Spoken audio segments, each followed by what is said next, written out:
All right, we're back. This is the Word Life Show every Tuesday, 8 till 10, Ujima Radio 98 FM. And I am here joined by Eurgh from Don't Flop and Crafty. Let's go. Good. You're right, man. Eurgh from Don't Flop every time, and it's not just Everything is Don't Flop, bro. Like, I have to start telling people recently. I've had to be like, bro, I beg, just sometimes just call me like my name. Just yeah, but people might think I'm just going like. I know. That's always the second thing people say. So. Well, sorry to be so. I'm just doomed for forever. It's like when I put my album on Spotify, I'm like, do I need to put it as Eurgh from Don't Flop? Like, can I actually just put Eurgh? Like, I've been wondering that recently. You might want to though. You know, let's be real. Bro. The way Google works, you know, you may as well optimize. Yeah, but then it's like with one of them ones where people just be like, "What? Have you seen Eurgh's album? He's called himself Eurgh from." I can't win, bro. If I did that, if you can't win, Eurgh from Don't Flop. Title. Presents from Don't. Second album flop in the double album. Ouch. Yeah, Don't Flop. Yeah, Don't is just me talking about why I should have never made an album, and Flop is me talking about how bad the album is. Like. Yeah, the reason why you shouldn't have. The proof in the pudding. It's like that Cannabis track where he's arguing with himself. It's just me gunning the first side of the album, being like, "I told you should have never made this album." It's trash. Like. Now, album coming soon. Though, all jokes aside, album coming 2023, and it's gonna bang. And it's not a double CD. It's all good music. It's actually the antithesis of double CD because I've already taken so many potential tracks off it because I'm obsessed with it being banging. So there's so many tracks I'm just gonna throw out for free. That 6 months ago I was like, this is the best track on the album, and now it's like literally any track I don't care about. Yeah, it's just evolved on past that. Yeah, literally I feel like I got better as a rapper every few months in the last 2 years. So. Yeah. I think you've been focusing more on that side of it recently, aren't you? So you're guaranteed to evolve and get out like that. Yeah, exactly. What you say, Crafty? Yeah, all good, man. I seen you on the news yesterday. Yeah. Oh yeah, I forgot about that. Oh yeah. Can you tell me more about this thing, rapping, that you've been doing? Hopefully today's not as cringy an interview, bro. Honestly, yeah. He held it down. We got to give him props, man. He actually held it down, and it wasn't.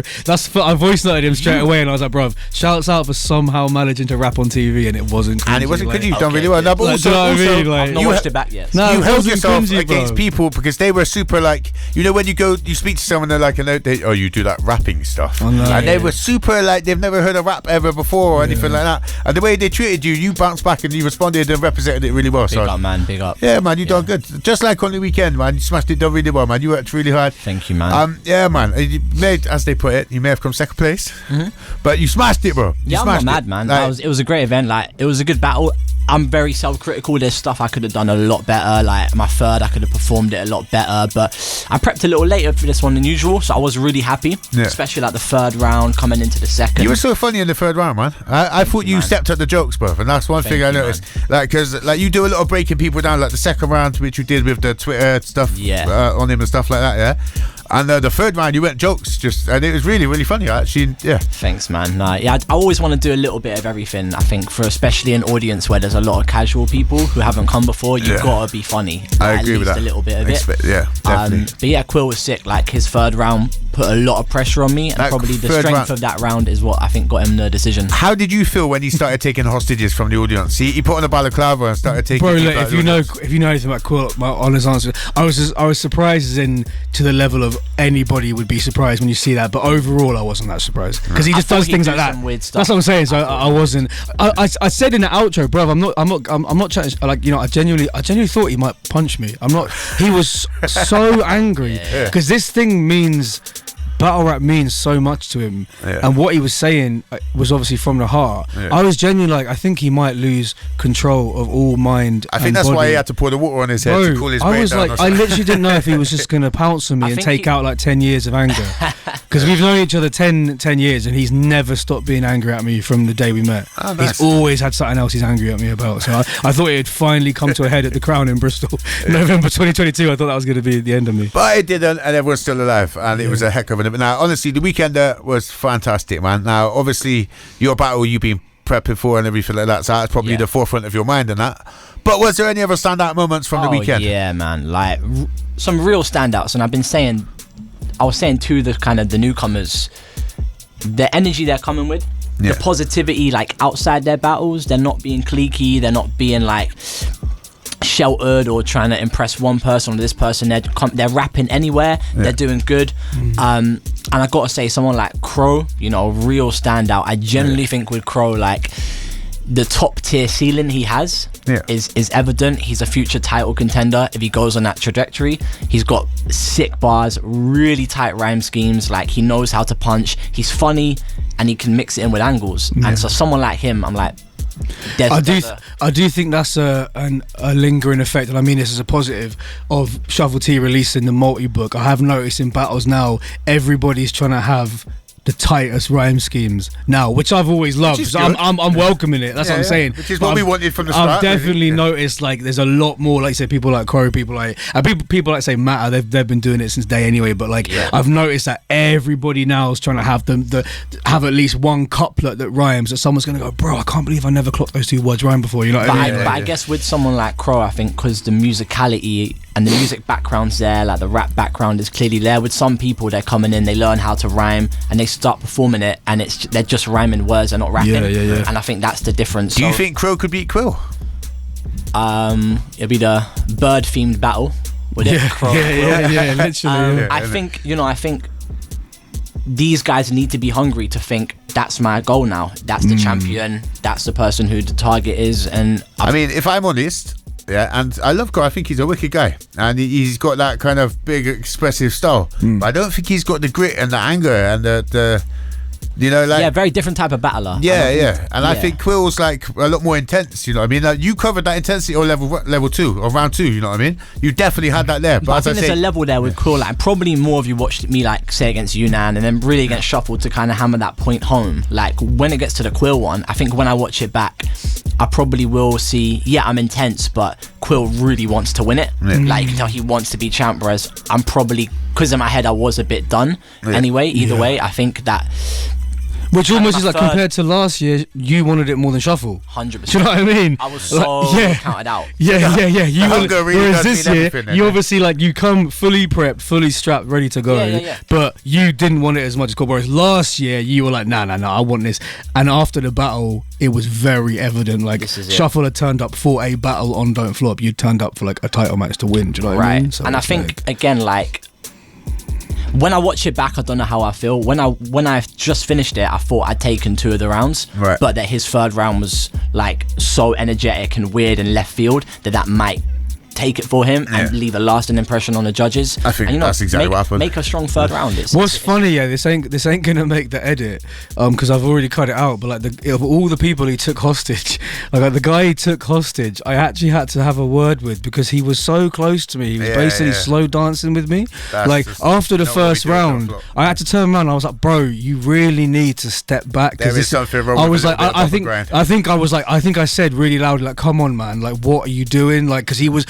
All during the first round, I could just feel him basically breathing on my neck. So obviously I cut out the video, but then that's why it made me laugh. Of all the people Quill took hostage, I was like, him. Take him. You can have him, bruv. Of all the people you could have taken hostage, you could actually take him out, mate. I'm not gonna, I'm not gonna fight you for him. You can have him, bruv. Like, that's brilliant. He pulled it off, man. He, obviously, like, I genuinely had no idea he was gonna do that. Not many people could have pulled that off. He didn't do it for too long. It could have been something that could have gone on for 5 minutes, and it could have got boring. He just spat a couple bars with the belly on, took it off, pushed him in the crowd, got back to rapping. That's how it should be done. When you talk about, like, do you know what I mean, professionalism and people who've been doing it longer, it's things like that, knowing, all right, I'm going to try something, but this might fall flat on his face, so let me not commit to it for 3 minutes. Exactly that, you know what I mean? So land a punch at some point as well, because anyone can do an angle, but you need to, like, land a punch. And he had a couple moments where he turns to the crowd, says something in a certain way, and gets them, like, it just breaks it up a little bit. I can't think of any examples, but there's sometimes it does happen in battles where you see someone's tried something different, which you have to respect. Like, you're trying to do just something different. You've got to know when the joke isn't funny. But here's the problem. But you don't always know till the moment, bro. You don't always know till the moment. This is what I'm saying, bro. When you try something in battling, obviously you only get one shot at it, and you don't know if it's gonna bang until it's too late. That's what I'm saying. So if you commit 3 minutes to it and it's not working, you've still got to do it. So what I'm saying is, in a thing like that, if you're gonna put a balaclava on, no one's ever done that, blah blah blah, right? It is safe to be like, let me just do this for 1 minute, and then if it bangs, great. People are gonna be like, oh, I wish I did it for longer. But if it flops, I'll get onto my bars, and that's what he did. And that's just like, that's professionalism. Do you know what I'm saying? Like, as professional as a rap battle can be. You know what I mean? Right. One thing I want to go on to, because we ain't got much time left of the interview. Time flies. It's insane. But you are doing a Patreon. So basically, people can see the videos early on pay-per-view with something to do with the Patreon. Do you want to explain that? Yeah. It's something we've had in the background for a while, but we've like officially launched it 2 weeks ago. Yeah. It's just patreon.com/don'tflop. Our maximum price is a £5. If you wanted to pay £1, that's cheap, you know. If you want to pay £1 a month, the main perks you get is you get to watch all the YouTube drops a few days in advance. Nice. But everybody, touch wood, so far has been doing the £5 one, because with the £5 one you get to watch all the battles from this weekend. Then we did that tour in September, which was like 4 events. I'm about to put all the videos from them up. Is that the tattoo shop and all that? Yeah, all that tattoo video is going to be on there. And then what we're going to do is with the Patreon, my aim with the Patreon is to like use any money we get through that to film more things like the tattoo shop thing. Because see, the tattoo shop thing was great because I had a personal relationship with the people in the shop, so it didn't cost too much money. But what I want to do is start raising money through the Patreon to say if we have £1,000 or something, be like, right, ask the Patreon subscribers, what should we do with this? Where do you want to see a battle? Do you want to see a battle on top of Ben Nevis or something? You know, send Max Sherry to Australia. But yeah, genuinely, obviously, if anyone's seen it, we just sent a battle rapper to a place called Longtown because it was called Longtown. So now we're thinking like genuinely, because I know he's up for it. Someone said, do you want to send him to Paris? I was like, cool. Do you know what? When we get enough on the Patreon, we'll send him to Paris. If we make, look, if a Patreon makes 10 grand, I'll literally send him to like Papua New Guinea or something. I'm not even joking. And be like, I got you a one-way ticket. You've got a bond with this tribe that's never met any human beings before. And you got genuinely Max Sherry again. So that's my plan with it, to be honest, bro. Is just to keep building that up and like keep the YouTube releases just for the casual fans and the die-hard fans who want to see custom content. That sounds like promoting OnlyFans now. I'm gonna keep all my clothes on at all times. That trust me. But that's my plan anyway. Like I said, if we can build it up to getting like £500, £1,000, £1,500, just keep doing cool stuff with it. Battles in new locations, bringing people back over. Obviously we've done that cooking show, for example. We're gonna do more of them. That's what I'm saying. But again, I want it to maybe be a Patreon thing where we're doing a cooking show in a really fancy kitchen. You know what I mean? Things like that. The Airbnbs and all the stuff like that. But look, basically, go to Don't Flop. Check out the channel. There's loads of mad new content. But also, what was it? Patreon.com/don'tflop. Sign up and basically you get to see everything early and the pay-per-view of all the battles that happened on the Don't Flop weekender. Now, just before, because it's playing in the background, now I can hear it, there was a track that was made this weekend. Can you just talk us through that before we go into it? Well, hey, I got to shout out Boyce, 100% one of the like hardest boom bap producers out of Bristol. I had the idea on like Thursday night or something. I just hit him up out the blue and was like, bro, let's make a posse cut for the event. Why the hell not? He's like super efficient with it. We made the beat in under an hour. The beat's like one of the hardest beats he's ever made. If he's listening to this, like he's super gassed that he added this one violin sound, and he hasn't stopped talking about it for a week that he added this nice violin sound. So it's a banging beat. And then we just got bare MCs that are on the event on it. We were trying to get this geezer on it, but he's too busy saving the world as always, so he didn't have any bars for it. But I give him a bye because he was prepping for a serious he was on the news as well. I know. Exactly. It's not like so it was honestly, it was a random thing I thought I'd try, and there's like me, I'm quite obsessive about music. Well, that's why I said like my album's delayed and stuff, but with this I try to be a lot more low key. Like we sent about 20 messages out, we're like, look, whoever wants to hop on this track, hop on, here's the beat, write some bars, and it's turned into a banger. And the fact, I gotta give you and Venom's Vigils your credit, because the fact we've already got an entire music video shot and the track was only like thought of about 4 days ago is absolutely mental. I never thought that was going to happen. Recorded and coming out soon on the Don't Flop channel. Real soon. Really soon. And I did not think this at all. And like I said, I give you full credit for that. I did not think it was going to come out this fast. We don't muck about, bro. We don't muck about. And it's a banger. Like it's turned out. Look, I got, like I said, big up Boyce on a beat. Big up every MC that gave us an 8 bar for it. Like it's a hard track, and it's that boom bap stuff. Do you know what I mean? For the album and stuff, I'm experimenting with a few things here and there. But my love, I've said this enough times, my love is always hardcore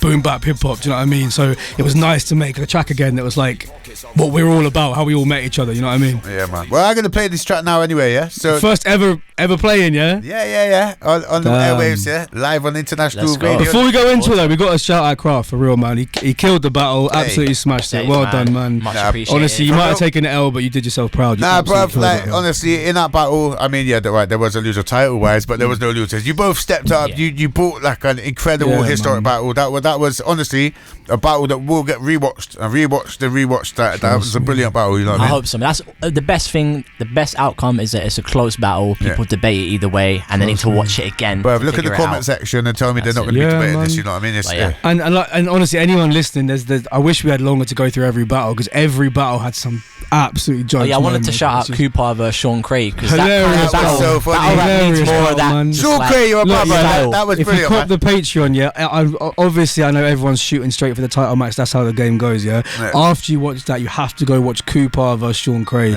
If you want to see two newcomers who are really about this joke thing. You want to watch Quill and Craft, like I said. I thought I was going to get beaten up. It's very, very intense. You want to decompress? Go to some playground humour. Trust me. Go sit in the bath with an iPad and watch Battle 2. You need to watch Cooper and Sean Craig. But honestly, before we go into the track, big up every MC that performed over the weekend, man, because there wasn't one whack battle. Everybody had some quotable stuff. We'll have a trailer coming out in the next 48 hours. Like, I can't wait to do the next one. I hate 2-day events, and I'm so glad we did one. Hey, no, this was really, really good. And big congratulations to Quill, man.